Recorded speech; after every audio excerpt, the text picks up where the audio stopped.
Hello friends, welcome back to my channel. तो I hope आप सबको इस वीडियो का फर्स्ट पार्ट अच्छा लगा होगा। तो आज मैं लाई हूँ लॉ ऑफ कॉन्ट्रैक्ट के इम्पोर्टेंट क्वेश्चंस का सेकंड पार्ट। तो चलिए शुरू करते हैं। तो फ्रेंड्स, जैसा कि मैंने आप सबको बताया था कि मैंने ओल्ड प्रीवियस ईयर के question papers and law of contract की बुक्स में से कुछ इंपॉर्टेंट क्वेश्चन सेलेक्ट किए हैं जो एग्जाम के पॉइंट ऑफ व्यू से बहुत इंपॉर्टेंट है। तो फ्रेंड्स, आज का क्वेश्चन भी हमारे पिछले वीडियो वाले क्वेश्चन की तरह ही बहुत ज्यादा इंपॉर्टेंट है। इस क्वेश्चन के भी एग्जाम में आने के 80% चांसेस हैं, तो इसे ध्यान से देखिएगा। तो चलिए फ्रेंड्स, एक बार इस क्वेश्चन के पैटर्न को देख लेते हैं ताकि एग्जाम में ये क्वेश्चन अगर कुछ घुमा फिरा के भी पूछा जाए तब भी आप कंफ्यूज ना हो। तो फ्रेंड्स, इस क्वेश्चन को पूछने के बहुत से तरीके हो सकते हैं। पहला तरीका है discuss the contractual liabilities of a minor under the Indian contract act 1872। या फिर आपको एक फ्रेज दे दिया जाएगा और उस पर डिस्कशन करने को कहा जाएगा। The phrase will be minors are incapable of entering into a valid contract, discuss. और द क्वेश्चन में भी discuss the nature of minors agreement and its legal effects. Friends, सबसे ज्यादा पूछने वाला तरीका ये है दैट आपको ये फ्रेज दे दिया जाएगा और इस पर डिस्कस और कमेंट करने को कहा जाएगा। The phrase is No person is competent to contract who is not of the age of majority. Comment and discuss the law relating to minors contract under the Indian Contract Act 1872. तो या तो आपको ऊपर वाला phrase दिया जा सकता है या फिर नीचे वाला। क्वेश्चन सेम होगा, तो आप कंफ्यूज बिल्कुल मत होइएगा। चलिए, तो लास्ट वाले क्वेश्चन को भी एक बार पढ़ लेते हैं। Discuss the law relating to miners contract with the help of the decided cases and relevant provisions under the Indian Contract Act 1872। मतलब कि क्वेश्चन में आपसे केसेस भी पूछे जा सकते हैं, तो इसलिए लॉ के पेपर में जब भी आप तैयारी करें केस लॉ के साथ करें। और अगर एग्जाम में आपसे केस पूछा ना भी जाए तब भी आप अपनी तरफ से एक केस जरूर लिखा करिए ताकि आपको अच्छे मार्क्स मिल सके।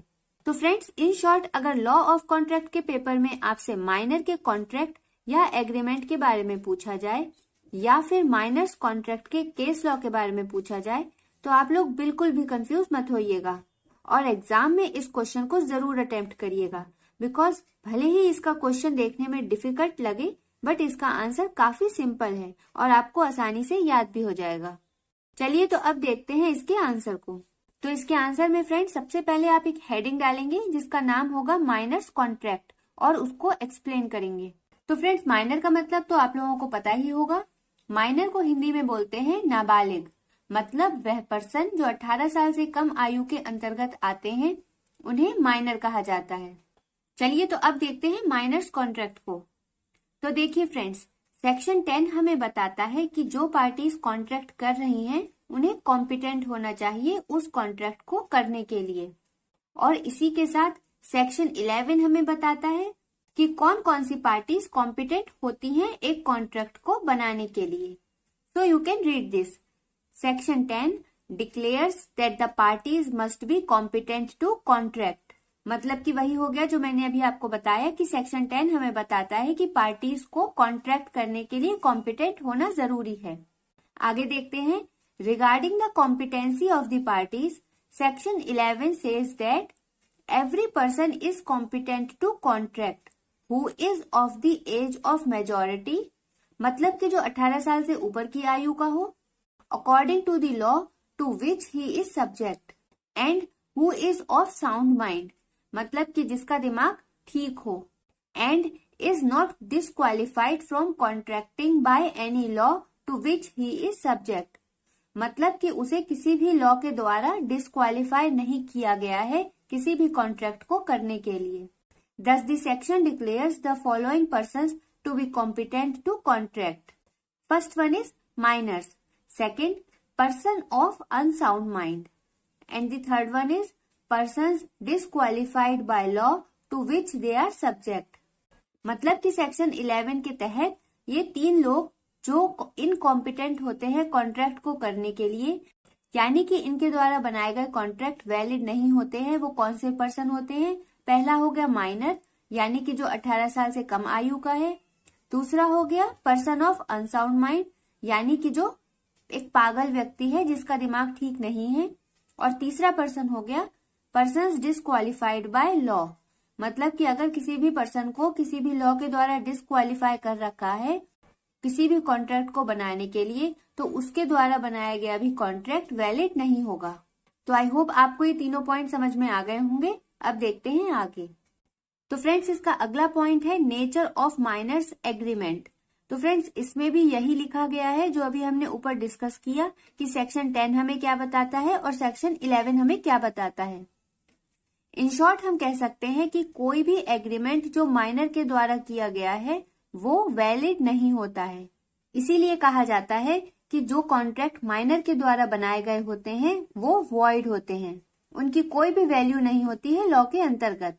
सो if you want to write, you can also write this, a contract made with a minor is void, it has no value in the eyes of the law. Friends इसमें आप एक केस लॉ लिख सकते हैं। Case का नाम है मोहरी बीबी वर्सेस धर्मोदास घोष।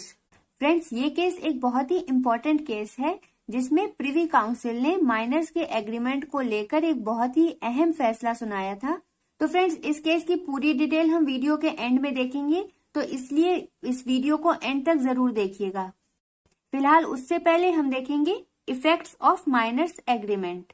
तो friends effects of minors agreement का पहला पॉइंट है minors contract can not be specifically enforced. तो इसको समझने से पहले हम समझेंगे एक एग्जाम्पल को, ताकि ये पॉइंट हमें अच्छे से समझ में आ सके। तो फ्रेंड्स सपोज करिए कि एक बच्चा है जो कि 18 साल से कम एज का है और उसने किसी के साथ एक कॉन्ट्रैक्ट को साइन किया। तो क्योंकि फ्रेंड्स वो कॉन्ट्रैक्ट वॉइड होगा, एक वैलिड कॉन्ट्रैक्ट नहीं होगा, तो इस कंडीशन में ऐसा नहीं होगा कि उस माइनर से उस कॉन्ट्रैक्ट को परफॉर्म करवाया जाए। ऐसा बिल्कुल भी नहीं होगा फ्रेंड्स कि अगर एक बच्चा है जिसने कॉन्ट्रैक्ट कर लिया है तो क्योंकि उसने कॉन्ट्रैक्ट कर लिया है तो उससे उस कॉन्ट्रैक्ट को पूरा करवाया जाए। क्यों? ऐसा क्यों नहीं होगा? क्योंकि वो कॉन्ट्रैक्ट वैलिड ही नहीं है, वो कॉन्ट्रैक्ट एक वॉइड कॉन्ट्रैक्ट है। तो यहाँ पर यही लिखा है friends, since a miners contract is absolutely void there can be no specific performance of such a contract. इसके आगे देखते हैं इसमें क्या लिखा है, even when a contract has been entered into by a guardian on behalf of a minor, there can be no specific performance by or against minor। तो friends इस पॉइंट को भी हम एक एग्जाम्पल से समझेंगे ताकि आपको बिल्कुल भी कंफ्यूजन ना हो और आप एग्जाम में आराम से इस आंसर को लिख पाएं। तो फ्रेंड्स सपोज करिए कि एक माइनर है और उस माइनर के बिहाफ में उसके गार्जियन ने एक कॉन्ट्रैक्ट साइन किया। तो अब आप बताइए कि क्या वो कॉन्ट्रैक्ट वैलिड कॉन्ट्रैक्ट होगा? नहीं, वो कॉन्ट्रैक्ट वैलिड कॉन्ट्रैक्ट नहीं होगा। ऐसा क्यों? ऐसा इसलिए क्योंकि वो कॉन्ट्रैक्ट एक माइनर के बिहाफ में साइन किया गया है और एक माइनर के द्वारा बनाया गया कोई भी कॉन्ट्रैक्ट और एग्रीमेंट वैलिड नहीं होता है। तो फ्रेंड्स यहाँ पर एक केस है, इस केस का नाम है मीर सरवरजन वर्सेस फखरुद्दीन। इस केस में प्रिवी काउंसिल ने कहा था कि किसी भी गार्जियन को पावर नहीं होती है कि वो एक माइनर को किसी भी कॉन्ट्रैक्ट में बाइंड कर सके। So you can write this, that it was held by the privy council that a guardian has no power to bind a minor by a contract for purchase of immovable property and the minor can not enforce the contract as there was no mutuality. तो friends in short हम कह सकते हैं कि minor के द्वारा बनाए गए कॉन्ट्रैक्ट को या फिर जो कॉन्ट्रैक्ट माइनर के बिहाफ में बनाए गए हैं उस कॉन्ट्रैक्ट को परफॉर्म नहीं कराया जा सकता उस माइनर से, और किसी भी गार्जियन को ये पावर नहीं है कि वो किसी भी माइनर को किसी भी कॉन्ट्रैक्ट में बांध सके। चलिए तो अब देखते हैं इसका next point. The next point is minor is not liable to refund the money gained by fraudulent misrepresentation. मतलब कि अगर किसी माइनर ने कोई पैसा लिया है किसी पार्टी से फ्रॉड करके या मिस रिप्रेजेंटेशन करके, तो उस कंडीशन में भी वो माइनर लायबल नहीं होगा कि वो उस पैसे को वापस करे उस पार्टी को जिससे उसने वो पैसा लिया है। तो फ्रेंड्स सुनने में भले ही ये पॉइंट अजीब लग रहा हो, आई नो आप सोच रहे होंगे कि अगर किसी ने किसी दूसरे के साथ फ्रॉड करके पैसा लिया है तो वो तो उसे रिफंड करना चाहिए, बट यहाँ ऐसा नहीं हुआ था। ऐसा क्यों नहीं हुआ था ये देखने के लिए हम एक केस को समझेंगे। जिसका नाम था मोहरी बीबी वर्सेस धर्मोदास घोष। तो फ्रेंड्स, इस केस में क्या हुआ था, इस केस में कहा गया था कि माइनर के द्वारा बनाया गया कॉन्ट्रैक्ट वॉइड होता है, तो इसलिए उस माइनर पे कोई भी लायबिलिटी नहीं बनती है कि वो उस मनी को रीपे कर सके। तो फ्रेंड्स, जैसा कि मैंने अभी आपको बताया था कि इस केस लॉ की पूरी जानकारी हम इस वीडियो के अंत में लेंगे। तो चलिए अब देखते हैं नेक्स्ट पॉइंट। तो फ्रेंड्स, हमारा नेक्स्ट पॉइंट है minors contract can not be ratified. Ratified का मतलब होता है मंजूर करना, या फिर कह लीजिए किसी एग्रीमेंट पे साइन करके उसे अपनी फॉर्मल कंसेंट देना, मतलब औपचारिक रूप से सहमति देना। तो फ्रेंड्स, इस पॉइंट को समझने के लिए हम सबसे पहले देखेंगे एक एग्जाम्पल को, ताकि आपको ये पॉइंट अच्छे से समझ में आ सके। तो सपोज करिए एक पर्सन ए है जो कि माइनर है, मतलब 18 साल से कम एज का है। वो पर्सन बी से कहता है कि आप मुझे कुछ पैसे दे दो, अभी तो मैं माइनर हूँ, पर जब मैं मेजॉरिटी अटेन कर लूंगा, मतलब कि जब मैं मेजर पर्सन बन जाऊंगा, तो मैं आपको आपका पूरा पैसा वापस कर दूंगा। तो फ्रेंड्स, आप बताइए क्या ये एग्रीमेंट वॉइड होगा या वैलिड होगा? तो इसका आंसर है ऐसा एग्रीमेंट वॉइड होगा। तो फ्रेंड्स, इस पॉइंट में यही एक्सप्लेन किया गया है that minor's contract can not be ratified. Since a miners contract is void, it follows that there can be no question of ratifying it. मतलब कि एक माइनर का कॉन्ट्रैक्ट वॉइड होता है, इसलिए कोई सवाल नहीं होता कि ऐसे कॉन्ट्रैक्ट को रेटिफाई करा जा सके। आगे देखते हैं। And hence a promise by a person on attaining majority to repay money lent and advance to him during minority can not be enforced as the consideration given during minority is no consideration at all.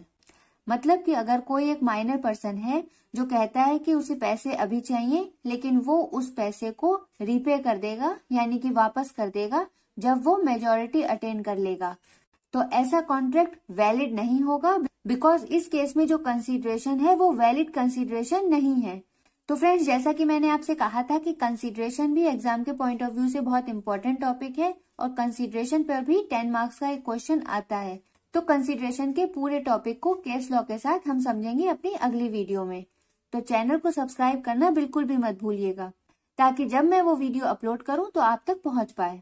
So friends, please click on subscribe and press the bell icon. तो चलिए अब देखते हैं आगे। तो friends, हमारा next point है transfer in favour of a minor is enforceable. तो इसमें क्या लिखा है फ्रेंड्स? इसमें लिखा है there is nothing in the contract act which prevents a minor from being a promisee or transferee. The law does not regard a minor as incapable of accepting a benefit. तो इसका मतलब क्या हुआ friends? इसका मतलब हुआ कि contract act में ऐसा कुछ भी नहीं है जो कि एक माइनर को प्रिवेंट करे एक प्रोमिसी बनने से या फिर ट्रांसफरी बनने से। तो फ्रेंड्स, प्रोमिसी क्या होता है, प्रोमिसर क्या होता है और प्रपोजी क्या होता है, इन सब का मीनिंग मैंने आपको इस वीडियो के फर्स्ट पार्ट में एग्जाम्पल के साथ अच्छे से समझाया था। तो आई होप आपको वो सब मीनिंग अच्छे से याद होंगे, तो मैं यहाँ पर उसको रिपीट नहीं करूंगी, इसलिए देखते हैं आगे। और फ्रेंड्स, जो ये वीडियो पहली बार देख रहे हैं, जिन्होंने इस वीडियो का फर्स्ट पार्ट नहीं देखा है, वो प्लीज इस वीडियो का फर्स्ट पार्ट जरूर देखें, क्योंकि एग्जाम के पॉइंट ऑफ व्यू से जो क्वेश्चन हमने अपनी फर्स्ट वीडियो में कवर किया है वो बहुत ही इम्पोर्टेंट है। तो उस वीडियो का लिंक मैं डिस्क्रिप्शन बॉक्स में दे दूंगी, आप वहां से भी देख सकते हैं या फिर चैनल पर जाकर भी इस वीडियो के फर्स्ट पार्ट को देख सकते हैं। फ्रेंड्स, उसमें जो क्वेश्चन हमने डिस्कस किया है वो 80% चांसेस हैं कि वो क्वेश्चन एग्जाम में आए, तो प्लीज उसको अच्छे से याद करिएगा। चलिए, तो आगे क्या लिखा है? The law does not regard a minor as incapable of accepting a benefit. मतलब कि लॉ किसी भी माइनर को इनकेपेबल मतलब असक्षम नहीं बनाती है किसी भी बेनिफिट को एक्सेप्ट करने के लिए। इन शॉर्ट वी कैन से एक माइनर बेनिफिशियरी पार्टी हो सकता है अगर कोई पैसे का लेन देन हो रहा हो तो फ्रेंड्स, यहाँ पर हम समझेंगे एक एग्जाम्पल को। सपोज करिए एक माइनर है और वो एक प्रॉपर्टी खरीदना चाहता है, तो उस प्रॉपर्टी को खरीदने के लिए उसने एक सेकेंड पार्टी को कुछ रुपए दिए। तो जैसा कि हमने अपने पहले पॉइंट्स में समझा कि माइनर के साथ किया गया कॉन्ट्रैक्ट वॉइड होता है, तो ऐसा बिल्कुल भी नहीं होगा कि एक माइनर के पैसे डूब जाएं, बल्कि एक माइनर अपने पैसे को वापस से मांग सकता है। So friends, you can read this in your book.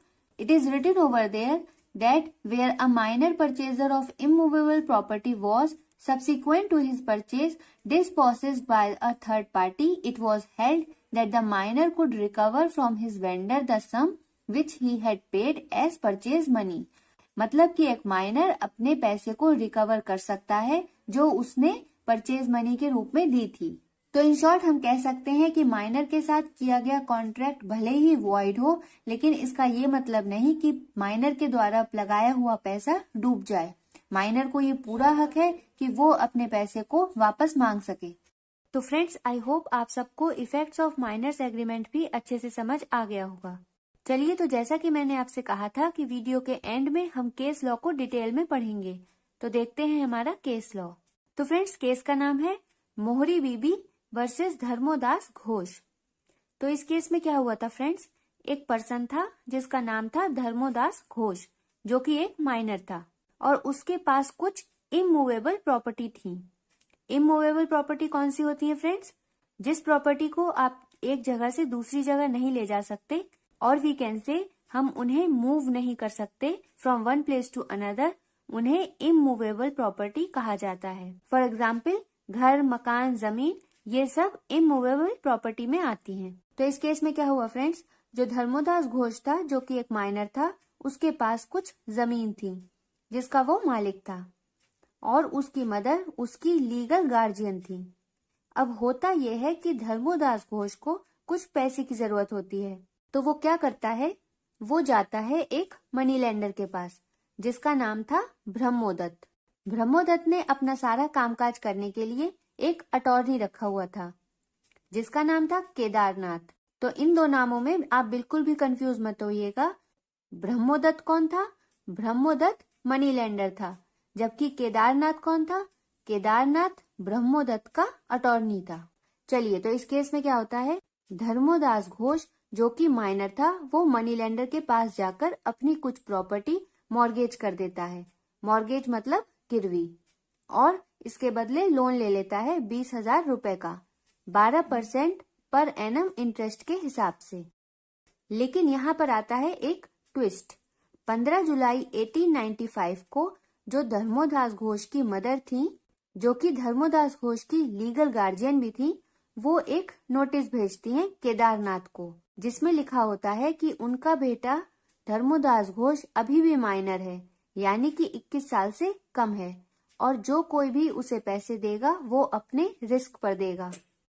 इसके कुछ दिन बाद 10 सितंबर 1895 को धर्मोदास घोष अपनी मदर के साथ लोअर कोर्ट में जाते हैं और एक सूट फाइल कर देते हैं जिसमें वो कहते हैं कि क्योंकि धर्मोदास घोष एक माइनर था, तो जो एग्रीमेंट हुआ मॉर्गेज का वो बाइंडिंग नहीं है और कॉन्ट्रैक्ट वैलिड नहीं है, वो कॉन्ट्रैक्ट एक वॉइड कॉन्ट्रैक्ट है। तो इस पर ब्रह्मोदत्त अपने डिफेंस में प्लीड करते हैं। प्ली का मतलब मैंने फ्रेंड्स आपको अपने चैनल पर बताया था, तो आई होप आपको याद होगा। फिलहाल जिन्होंने वो वीडियो नहीं देखी है उन्हें मैं शॉर्ट में बता दूं कि प्ली का मतलब होता है दलील देना। तो फ्रेंड्स, ब्रह्मोदत्त डिफेंस में कुछ दलीलें पेश करते हैं। उनकी पहली दलील में वो कहते हैं कि मॉर्गेज के टाइम जो प्लेंटिफ था यानी कि धर्मोदास घोष, वो माइनर नहीं था। उनकी दूसरी दलील थी, उन्हें यानी कि ब्रह्मोदत्त को और उनके अटॉर्नी को कोई भी नोटिस नहीं मिला कि प्लेंटिफ माइनॉरिटी में है। उनकी तीसरी दलील थी कि अगर प्लेंटिफ माइनर भी था तो उसने फ्रॉड किया, एक माइनर होते हुए भी उसने अपने आप को मेजर बताया। तो इन सब दलील के आधार पर ब्रह्मोदत्त का कहना था कि वो कॉन्ट्रैक्ट वॉइड नहीं हुआ। लेकिन फ्रेंड्स, इन सब दलील को पेश करने के बाद भी ट्रायल कोर्ट धर्मोदास के हक में फैसला सुनाती है, मतलब कि वो ब्रह्मोदत्त के अगेंस्ट में फैसला सुनाती है और कॉन्ट्रैक्ट को वॉइड मान लेती है। जाहिर सी बात है, इस बात पर ब्रह्मोदत्त सेटिस्फाई नहीं थे, तो वो अपील करते हैं कलकत्ता हाई कोर्ट में। अब क्या होता है, कलकत्ता हाई कोर्ट भी ट्रायल कोर्ट के फैसले पर एग्री कर जाती है और ब्रह्मोदत्त का केस डिसमिस कर देती है। उसके बाद केस जाता है फ्रेंड्स प्रिवी काउंसिल में, लेकिन तब तक क्या होता है, ब्रह्मोदत्त की डेथ हो जाती है। तो इसलिए आगे की केस की प्रोसीडिंग्स उनकी वाइफ देखती हैं, जिनका नाम था मोहरी बीबी। इसीलिए इस केस का नाम भी मोहरी बीबी वर्सेस धर्मोदास घोष पड़ गया। फिलहाल जब ये केस प्रिवी काउंसिल में जाता है तो प्रिवी काउंसिल भी ब्रह्मोदत्त की अपील को डिसमिस कर देती है, मतलब खारिज कर देती है। और अपने फाइनल डिसीजन में प्रिवी काउंसिल कहती है कि माइनर के साथ कॉन्ट्रैक्ट वॉइड एब इनिशियो होता है। एब इनिशियो का मतलब फ्रॉम दी बिगनिंग। तो अगर कोई कॉन्ट्रैक्ट किसी माइनर के साथ किया जाता है तो वो वॉइड एब इनिशियो बन जाता है, मतलब बिगनिंग से ही वो वॉइड होता है, वो एक वैलिड कॉन्ट्रैक्ट कभी नहीं होता है। फाइनल डिसीजन का दूसरा पॉइंट था कि क्योंकि माइनर इनकॉम्पिटेंट होता है तो कॉन्ट्रैक्ट वॉइड हो जाता है, एक वैलिड कॉन्ट्रैक्ट नहीं होता है in the eyes of law, और we can say it has no value in the eyes of the law. Privy council के तीसरे डिसीजन में कहा जाता है कि धर्मोदास घोष को फोर्स नहीं किया जा सकता कि वो पैसे वापस करे, क्योंकि जब कॉन्ट्रैक्ट वैलिड ही नहीं है तो वो किसी भी प्रॉमिस में बाउंड नहीं है। तो फ्रेंड्स, आई होप आपको ये केस अच्छे से समझ आ गया होगा। तो फ्रेंड्स, मैं एक बार फिर से आपसे यही कहना चाहूंगी कि ये टॉपिक एग्जाम के पॉइंट ऑफ व्यू से बहुत ही इम्पोर्टेंट है, तो इस वीडियो को अपने फ्रेंड्स के साथ जरूर शेयर करिएगा और चैनल को सब्सक्राइब करना बिल्कुल भी मत भूलिएगा, क्योंकि एग्जाम में आने वाले कुछ और इम्पोर्टेंट क्वेश्चंस की वीडियो मेरे चैनल पर जल्दी ही अपलोड होगी। Till then take care, bye bye, thanks for watching.